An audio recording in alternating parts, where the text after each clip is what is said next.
Everyone, welcome back to my channel GS question paper. आज हम लोग जीएस क्वेश्चन पेपर में जीके और जीएस से रिलेटेड ही क्वेश्चंस को लेकर के आए हैं, जिसमें ज्योग्राफी, पॉलिटिकल साइंस, हिस्ट्री और साइंस इन सब को मिला करके आप लोगों को देखने को मिलेगा क्वेश्चंस। यहाँ पर फर्स्ट जो क्वेश्चन है वो हम लोगों का ज्योग्राफी से रिलेटेड है, जो कि उत्तराखंड पीसीएस प्री में यहाँ पर देख रहे होंगे 2005 में पूछा गया है। इसको उत्तर प्रदेश पीसीएस में भी रिपीट किया गया है। आइए क्वेश्चंस देखते हैं। शून्य अंश अक्षांश और शून्य अंश देशांतर अवस्थित है। आपको पता है हमारे ग्लोब में या पृथ्वी पे जो काल्पनिक रेखाएं खींची गई हैं, स्टैंडिंग लाइन जो है वो आपकी देशांतर रेखाएं कहलाती हैं, और जो वर्टिकल खींची गई हैं रेखाएं वो आपकी अक्षांश रेखाएं कहलाती हैं। अब यहाँ पर बता रहा है कि जो शून्य अंश जो देशांतर रेखा है और शून्य अंश अक्षांश रेखा है, यानी कि जिसको भूमध्य सागर रेखा बोलते हैं, ये कहाँ पर अवस्थित है? अटलांटिक महासागर में, आर्कटिक, हिंद या फिर प्रशांत महासागर में? इसका राइट आंसर आप लोग गेस करिए। हिंद और प्रशांत तो होगा नहीं, क्योंकि जो शून्य अंश आपका देशांतर रेखा है वो तो यहाँ पर है नहीं। अटलांटिक महासागर, आर्कटिक में से हम लोग का फर्स्ट ऑप्शन जो है अटलांटिक महासागर, ये इसका राइट आंसर है। आइए इसको मैप में हम लोग थोड़ा डिटेल में देखते हैं। ये मैप आप लोग देख रहे होंगे, यहाँ पर ये जो इक्वेटर है यानी कि भूमध्य रेखा है, और ये जो मेडिटेरियन 0 डिग्री मेडिटेरियन लाइन है, यानी कि इसको देशांतर रेखा बोलते हैं। ये अफ्रीका के नीचे यहाँ पर जाकर के जुड़ती है, मिलती है। तो अब ये कहाँ पर स्थित है? तो आप लोग देख रहे होंगे ये नॉर्थ और साउथ अटलांटिक ओशन है, उसको पूरा अटलांटिक ओशन बोलते हैं। तो ये यहाँ पर अवस्थित है। कहाँ पर? Atlantic ocean. ये हम लोगों का राइट आंसर होगा। लेकिन उत्तर प्रदेश पीसीएस में उसको थोड़ा अलग तरीके से पूछा है, आइए उसको भी देखते हैं। ये पूछा गया है प्रधान यामयोत्तर यानी कि ध्रुवीय वृत्तीय तथा विषुवत यानी कि भूमध्य रेखा का प्रतिच्छेदन बिंदु। प्रतिच्छेदन मीन्स होता है एक दूसरे को काटती हुई रेखाएं, कहाँ पर अवस्थित है? तो ये किसी देश में तो है नहीं, तो घाना और मोरक्को ये दोनों हम लोगों का रॉन्ग आंसर हो जाएगा। प्रशांत महासागर में, अंध महासागर में, इसमें से राइट आंसर जो होगा वो हम लोगों का अंध महासागर होगा, प्रशांत नहीं होगा। अंध महासागर यानी कि अटलांटिक महासागर। अब आपको अगर जो अटलांटिक नहीं दिया होगा तो अंध महासागर, तो ये राइट आंसर हो जाएगा। अफ्रीका को भी हम लोग अंध महाद्वीप बोलते हैं, तो उसी से रिलेट करके ये अंध महासागर भी इसको कहते हैं, अटलांटिक महासागर को। चलिए नेक्स्ट क्वेश्चन हिस्ट्री से रिलेटेड है, ये कि यूपी आरओ में पूछा गया है प्री में 2014 में। हीनयान अवस्था का विशालतम एवं सर्वाधिक विकसित शैलकृत चैत्यगृह स्थित है। तो हीनयान अवस्था से रिलेटेड है, इस पॉइंट को आप लोग ध्यान रखिएगा। और शैलकृत चैत्यगृह यानी कि चैत्यगृह जिसमें वो लोग जाकर के पूजा करते थे बौद्ध, और शैलकृत है पत्थरों से बना हुआ है, यानी ये कोई गुफा से रिलेटेड होगा। पीतलखोरा में, जुन्नार में, कारले और बेटसा में। तो आपको बता दें ये चारों के चारों जो है वो आपके महाराष्ट्र में स्थित है। महाराष्ट्र में पीतलखोरा में इसका जो राइट आंसर होगा वो होगा कारले में होगा।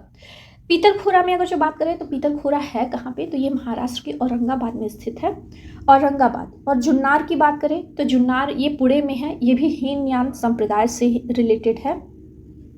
कारले आपका जो आंसर है ये पुणे और महाराष्ट्र में है, यहीं पर हीनयान अवस्था का सर्वाधिक विकसित और शैलकृत चैत्यगृह स्थित है। बेटसा की बात करें, बेटसा भी क्वेश्चन में आया हुआ है, तो बेटसा ये कारले के दक्षिण में ही स्थित है और लकड़ी के वास्तुकला के लिए ये प्रसिद्ध है, और ये भी हीनयान से रिलेटेड है। चलिए नेक्स्ट क्वेश्चन देखते हैं। निम्न में से कौन सा एक गलत सुमेलित है? यहाँ पर आपको सुमेलित करना है। ये क्वेश्चन कई बार रिपीटेड है, यहाँ पर मैंने मेंशन नहीं किया है क्योंकि बहुत ज़्यादा हैं। आपका चाहे वो लोअर पीसीएस में हो, उत्तराखंड में हो, आपका बिहार पीसीएस में हो, इन सब में पूछा गया है। आपको यहाँ पर बताना है घटना और प्रतीक चिन्ह, इसमें से कौन सा एक गलत सुमेलित, हमको गलत ढूंढना है। जन्म है कमल एवं सांड, गृह त्याग घोड़ा, ज्ञान अशोक और निर्वाण पद चिन्ह। इसमें से आप लोग राइट आंसर अपना गेस करिएगा। तो जन्म का जो घटना है कमल एवं सांड, ये बिल्कुल सही है। गृह त्याग घोड़े से दर्शाया जाता है, तो ये भी राइट आंसर है। निर्वाण पद चिन्ह, ये भी आपका राइट आंसर है। ज्ञान अशोक वृक्ष नहीं है, बल्कि यहाँ पर क्या है आपका अशोक वृक्ष की जगह पे है आपका बरगद का यानी कि वट वृक्ष। तो यहाँ पर ज्ञान जो है वो हम लोगों का राइट आंसर हो जाएगा, सी ऑप्शन। नेक्स्ट क्वेश्चन दिया हुआ है, निम्नलिखित में से भारतीय राष्ट्रीय कांग्रेस के किस अधिवेशन में कांग्रेस अध्यक्ष के चुनाव में सुभाष चंद्र बोस ने पट्टाभी सीतारमैया को पराजित किया था? आपको पता है कांग्रेस के अध्यक्ष 2 बार ये नॉमिनेट हुए हैं सुभाष चंद्र बोस जी। एक है आपका हरिपुरा अधिवेशन, 1938। और एक दूसरा जहाँ पर उन्होंने पट्टाभी सीतारमैया, जो कि गांधी जी ने अपना नॉमिनेट किया था इनको कांग्रेस की मतलब अध्यक्ष बनने के लिए, उनको हरा करके ये विजयी हुए थे। तो वो कौन सा था? त्रिपुरी अधिवेशन। यहाँ पर बी ऑप्शन जो है हम लोगों का राइट आंसर हो जाता है। 38 में एक बार चुने गए थे, दूसरी बार लगातार 39 में भी इन्हीं को चुना गया था। त्रिपुरी अधिवेशन। त्रिपुरी से आप लोग त्रिपुरा मत रिलेट कर लीजिएगा। ये त्रिपुरी जो गांव है ये मध्य प्रदेश के जबलपुर में स्थित है। त्रिपुरी मध्य प्रदेश के जबलपुर में। और हरिपुरा जो 1938 में है, तो ये हरिपुरा गांव कहाँ पे है अगर जो लोकेशन पूछे तो ये गुजरात के सूरत ज़िले में है, सूरत ज़िले में है। और एक बार ये भी पूछा गया है हरिपुरा अधिवेशन कौन सा अधिवेशन था, तो ये था 51 यानी कि 51वां अधिवेशन है त्रिपुरा हरिपुरा अधिवेशन। ये क्वेश्चन में आ चुका है, मैंने यहाँ पे क्वेश्चन ही मेंशन किया है लेकिन आपको बता दे रहे हैं अधिवेशन कौन सा था या 51वां अधिवेशन कहाँ पर आयोजित हुआ, इस टाइप के क्वेश्चन करके अगर जो पूछे तो वो है त्रिपुरी हरिपुरा अधिवेशन। नेक्स्ट क्वेश्चन हम लोग देखते हैं। नेक्स्ट क्वेश्चन, निम्नलिखित में से किसका मकबरा भारत से बाहर स्थित है? हुमायूं, औरंगजेब, जहांदार शाह और जहांगीर। इसमें से राइट आंसर आप लोग गेस करिएगा। ये यूपीआरओ प्री में पूछा गया है। तो फर्स्ट, सेकेंड, थर्ड ये तीनों के तीनों भारत में स्थित है। जहांगीर का मकबरा भारत से बाहर लाहौर में रावी नदी के किनारे पर स्थित है। तो यहाँ पर डी ऑप्शन जो है वो हम लोगों का राइट आंसर होगा। जहांगीर का मकबरा कहाँ पर है? तो ये लाहौर में है, रावी नदी के किनारे पर। तो इसका राइट आंसर डी है। चलिए नेक्स्ट क्वेश्चन हम लोग देखते हैं। समुद्रगुप्त के प्रयाग प्रशस्ति वाले स्तंभ पर निम्नलिखित में से किसका लेख मिलता है? यहाँ पर राइट आंसर आप लोग गेस करिएगा। जहांगीर, शाहजहां, औरंगजेब या फिर दारा शिकोह। तो समुद्रगुप्त के जो प्रयाग प्रशस्ति है इससे रिलेटेड कई क्वेश्चन आता है। मतलब इसको लिखा कौन था, रचयिता कौन थे? तो कवि हरिशेड थे। कवि हरिशेड क्या लिखे थे? प्रयाग प्रशस्ति। और इस लेख को यहाँ पर कौशाम्बी में खुदवाया गया, जो अशोक का स्तंभ था उस पर खुदवाया गया था कौशाम्बी से ले आकर के। और इस पर पाया जाता है फर्स्ट ऑप्शन जहांगीर का लेख भी इस पर मिलता है। ए ऑप्शन यहाँ पर जो है वो हम लोगों का राइट आंसर होगा। समुद्रगुप्त के प्रयाग प्रशस्ति वाले स्तंभ पर निम्नलिखित में से किसका लेख मिलता है? तो वो है जहांगीर का। नेक्स्ट क्वेश्चन देखते हैं। कौन सही सुमेलित नहीं है? यहाँ पर 4 ऑप्शन दिए गए हैं। विशाख दत्त है, मुद्रा राक्षस, भर्तृहरि, मेघदूत, वाग्भट, अष्टांग हृदय, काममंडक, ये है नीतिसार। इसमें राइट आंसर जो होगा वो आप लोग गेस करिएगा। तो इसमें से जो मेघदूत है, मेघदूत आप लोगों को पता ही होगा, मेघदूत आप लोगों को पता ही होगा। मेघदूत जो है वो कवि कालिदास द्वारा रचित है। तो हम लोगों का सेकंड ऑप्शन यहाँ पर राइट आंसर है। बाकी सारे के सारे विशाख दत्त, मुद्रा राक्षस, वाग्भट जो है अष्टांग हृदय और कामंदक ये है नीतिसार। अगर जो इनके बारे में तो मैंने भी नहीं पढ़ा था, लेकिन अगर जो आपको पता होगा मेघदूत ये फेमस है रचना किसकी? तो कालिदास जी की। तो यहाँ पर सेकेंड ऑप्शन जो है हम लोगों का वो राइट आंसर हो जाता है। कौन सही सुमेलित नहीं है? यहाँ पर भी सेम वही क्वेश्चन है। राइटर और जो रचनाएं हैं वो बदले हैं। दशकुमार चरित्र, दंडिन, मृक्षकटिकम, शूद्रक, प्रयाग प्रशस्ति, रविकीर्ति, किरातार्जुनीयम, धारावी। अभी मैंने ऊपर ही इसका आंसर दे दिया है आप लोगों को। प्रयाग प्रशस्ति कौन लिखा है? तो कवि हरिडेश लिखे हैं, कवि हरिडेश। तो इसका जो प्रयाग प्रशस्ति रविकीर्ति ये ऑप्शन यहाँ पर जो है वो गलत ऑप्शन है, यानी कि सुमेलित नहीं है। और यही हम लोगों का राइट आंसर भी है। बाकी तीनों जो है वो सही के सही। किरातार्जुनीयम धारावी की रचना है, मृक्षकटिकम शूद्रक और दशकुमार चरित्र दंडिन। इस तरीके के क्वेश्चन कई बार आते हैं, आयोग द्वारा पूछे जाते हैं। तो ये चीज़ें आप लोगों को फैक्ट जो है वो याद रखनी चाहिए। यहाँ पर देखिए 2 तरीके के क्वेश्चंस पूछे गए हैं।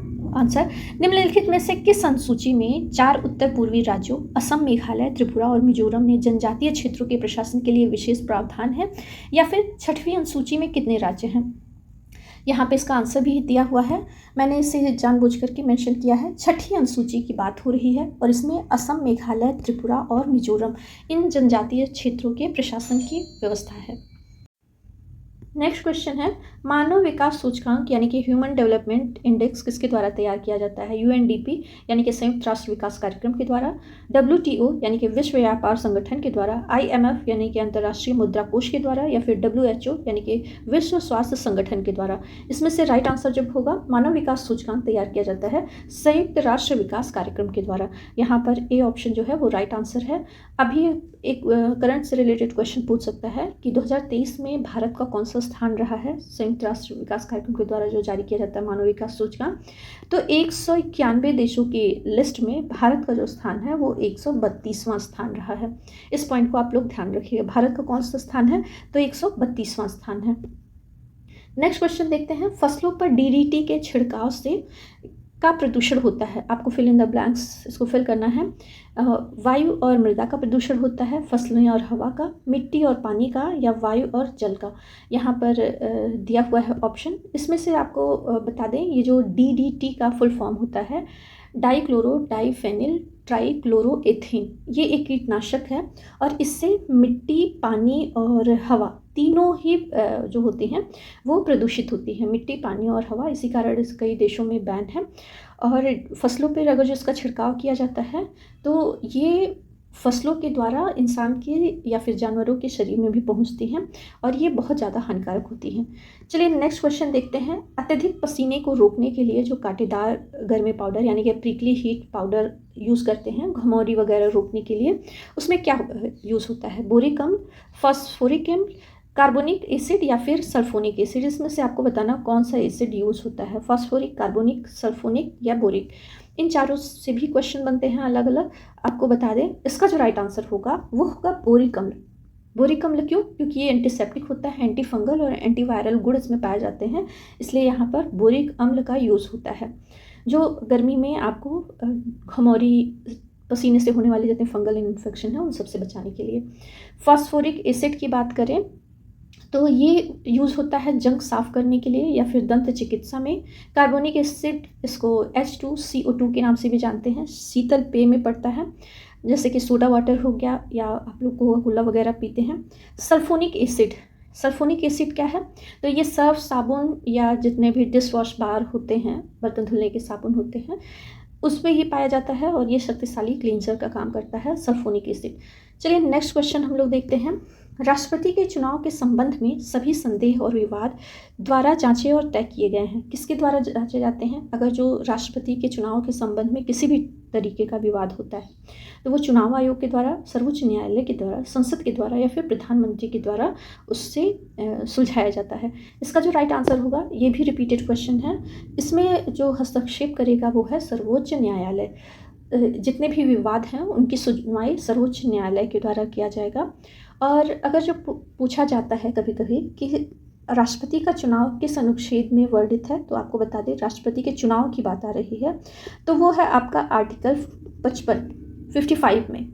अगर जो इन पे महाभियोग लगाने का अक्सर पूछता है राष्ट्रपति पर महाभियोग, तो वो है आपका आर्टिकल 61 में पूछता है। और अगर जो ये विवाद वाली बात हो रही है जिसका निपटारा सर्वोच्च न्यायालय करेगा, ये कौन सा अनुच्छेद है? तो ये है 71, अनुच्छेद 71 के द्वारा सभी विवाद जांचे जाएंगे। जिब्राल्टर की जलधारा निम्नलिखित में से किसे जोड़ती है? यहाँ पर 4 ऑप्शन दिए गए हैं, लाल सागर, भूमध्य सागर, लाल सागर, अरब सागर, अटलांटिक महासागर या फिर भूमध्य सागर या फिर काला सागर। तो इसमें राइट आंसर जो है उसको हम लोग मैप के द्वारा भी सॉल्व करेंगे, क्योंकि जिब्राल्टर की जो जलधारा है इससे रिलेटेड कई क्वेश्चन, मतलब किन 2 महाद्वीपों को जोड़ती है या किन 2 सागरों को जोड़ती है या किन 2 देशों के मध्य ये स्थित है, इस तरीके से करके तीनों टाइप के ही क्वेश्चन बन सकते हैं। यहाँ पर जो राइट आंसर होगा, जिब्राल्टर की जलधारा किन किन को जोड़ती है, तो वो है अटलांटिक महासागर और भूमध्य सागर। लाल सागर और यहाँ पर दिया है भूमध्य सागर, इससे भी रिलेटेड किसके द्वारा ये दोनों जुड़ते हैं, तो ये है स्वेज नहर के द्वारा। चलिए आइए हम लोग इस क्वेश्चन को मैप में देखते हैं। जिब्राल्टर की जलधारा, यहाँ पर आप लोग देख रहे होंगे स्पेन है और मोरक्को, तो किन 2 देशों को जोड़ती है? तो स्पेन और मोरक्को को। किन दो महाद्वीपों को, तो ये है आपका यूरोप महाद्वीप है और ये अफ्रीका है, तो अफ्रीका और यूरोप को जोड़ती है। अगर समुद्र की बात करें तो ये जोड़ता है अटलांटिक ओशन को और मेडिटेरेनियन सी को, यानी कि भूमध्य सागर को। ये आपका मैप के द्वारा आप लोग समझ ही गए होंगे। कभी कभी पूछ सकता है जैसे ईस्ट और वेस्ट, नॉर्थ साउथ किधर है, मतलब ईस्ट साइड में क्या है, वेस्ट साइड में क्या है, नॉर्थ में या फिर साउथ में। तो यहाँ पर मैप देखते हुए अगर जो ज्योग्राफी को आप सॉल्व करते हैं तो आप मैक्सिमम नंबर गेन कर लेते हैं और एरर की जो संभावना होती है ना वो ख़त्म हो जाती है। चलिए आज की वीडियो में बस इतना ही। 15 क्वेश्चंस कंप्लीट हो चुके हैं। कल हम लोग उत्तर प्रदेश से रिलेटेड क्वेश्चन से फिर से शुरू करेंगे। मिलते हैं नेक्स्ट वीडियो में। अगर जो वीडियो अच्छा लगा तो प्लीज़ वीडियो को लाइक शेयर सब्सक्राइब करिएगा, क्योंकि आप लोगों के सपोर्ट की बहुत ज़्यादा ज़रूरत है मुझे। Bye bye.